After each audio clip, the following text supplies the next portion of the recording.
조갑제 TV 시청자 여러분 안녕하십니까. 2022년 2월 13일 밤 8시 38분입니다. 안철수 국민의당 대선 후보는 자신이 제안한 여론조사에 의한 경선, 여론조사에 의한 단일화 제안을 국민의힘이 사실상 거부한 것과 관련해 가지고 더 이상 제가 할 말은 없다라고 반응을 했습니다. 연합뉴스와의 인터뷰에서 한 이야기입니다. 여기서 이게 안 되면 어떻게 되고 이런 시나리오는 전혀 없고 이제 국민의힘이 답할 차례다. 이것이 제가 할 수 있는 유일한 제안이다. 확실한 것은 저는 이제 더 이상 할 말은 없다 라고 했습니다. 국민의힘이 제안 거절 이유로 거론한 역선택 우려에 대해서는 오히려 제가 역선택 당할 우려가 크다. 민주당 이재명 후보와 1대1로 싸우면은 저는 거의 더블로 격차를 벌리는데 역선택은 오히려 윤 후보에게 유리한 것이라고 했습니다. 이것은 객관적인 사실을 상당히 왜곡한 이야기입니다. 안 후보는 국민의힘이 후보 사퇴를 압박하며 용기 있는 결단을 촉구하는 데 대해서는 중간에 포기하라는 말을 어떻게 공당 후보에게 할 수 있나 라고 했고요. 단판 방식의 단일화는 불가한 것이냐는 질문에는 여론조사에 대한 단판이면 몰라도 뭘 포기하라는 식은 안 된다고 했습니다. 여기서는 약간 여운을 남겼습니다. 여론조사에 대한 단판이라면은 여론조사 방식에 대해서는 조금 여유를 남겨놓은 것 같기도 해요. 안 후보는 오늘 오전 기자회견을 통해서 작년 4월 서울시장 보궐선거 때와 동일한 방식의 국민경선 여론조사 단일화를 윤석열 후보 측에 제안했는데 국민의힘 선대본부 이양수 수석 대변인은 국민경선이라 지칭해 제안한 방식은 정권 교체를 원하는 국민적 요구에 오히려 역행할 위험을 안고 있다.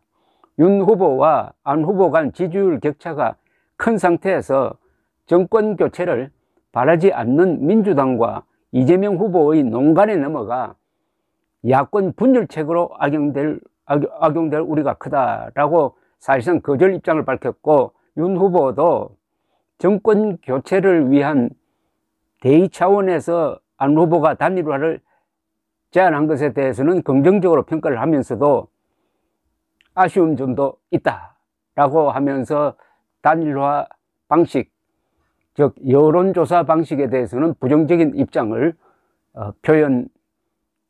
표현했습니다.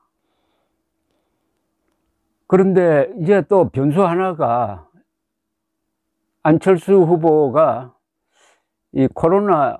부인이 코로나 확진자가 됐는데 본인이 어떻게 될지 지금 검사를 했으니까 내일 아침쯤 통보가 되지 않을까 생각 드는데 만약 양성으로 나오면은 한 일주일 이상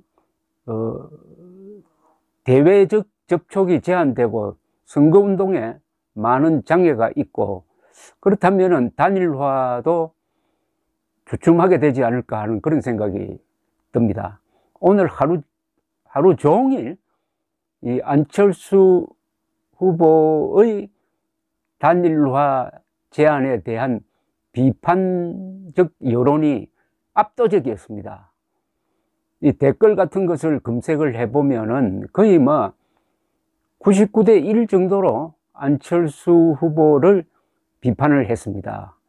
7%의 갑질이라는 이야기죠. 7%의 지지율을 가지고 대통령이 되겠다? 이게 과연 옳은 거냐? 그 댓글 중에는 이런 표현도 있었습니다. 조기 축구팀이 국가대표팀과 플레이오프 하자는 거 아니냐? 조기 축구팀이 국가대표팀과 플레이오프 하자는 것 아니냐?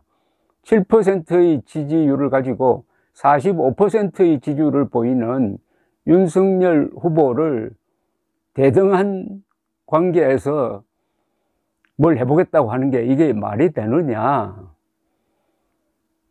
이재명 지지자들에게 이재명을 이길 후보가 누군지 뽑아달라고 하는 것과 마찬가지 아니냐. 그게 역선택이죠.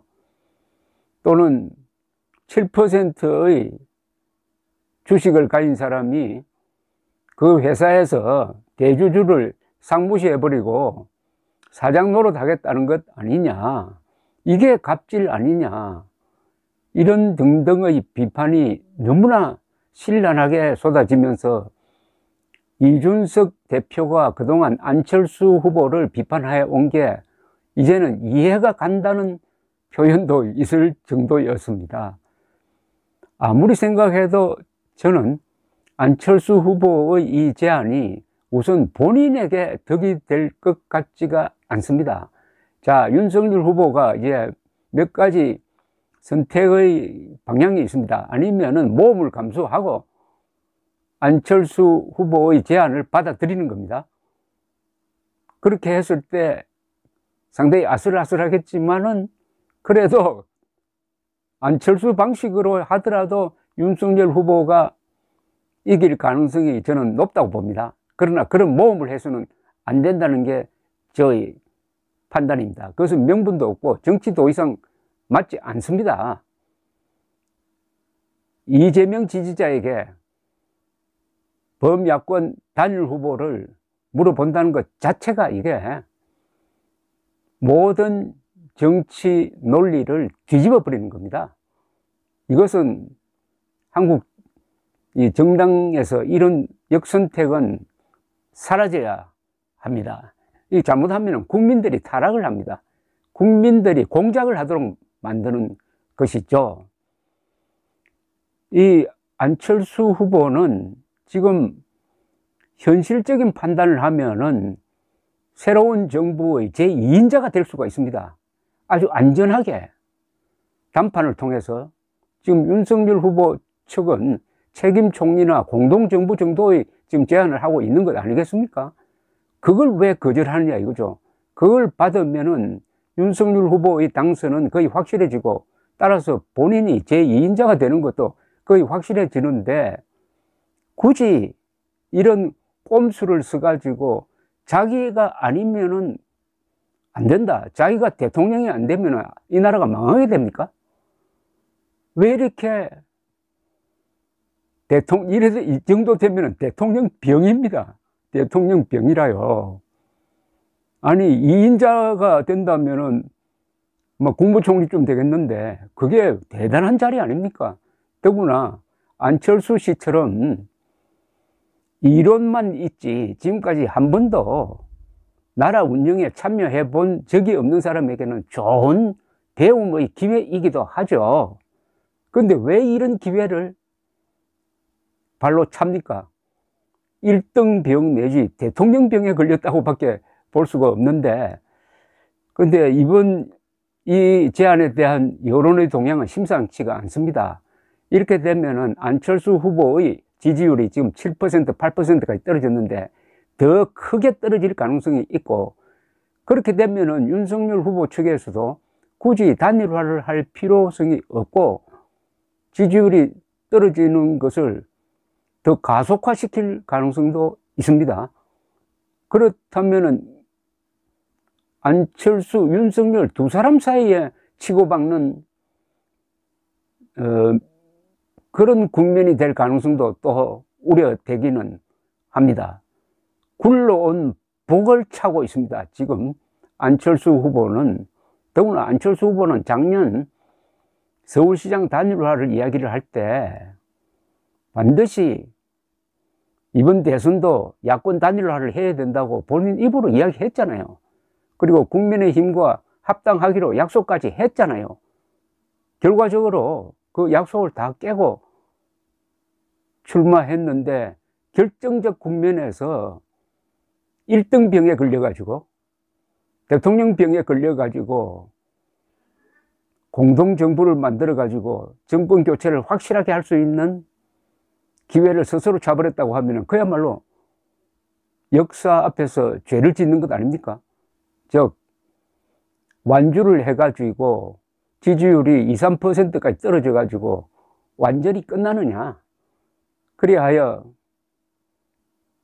윤석열 후보가 대통령이 되면은 참 우습게 되는 거고, 그렇게 완주를 해가지고 이재명이 대통령이 되면은 공적이 되느냐, 웃음거리가 되느냐.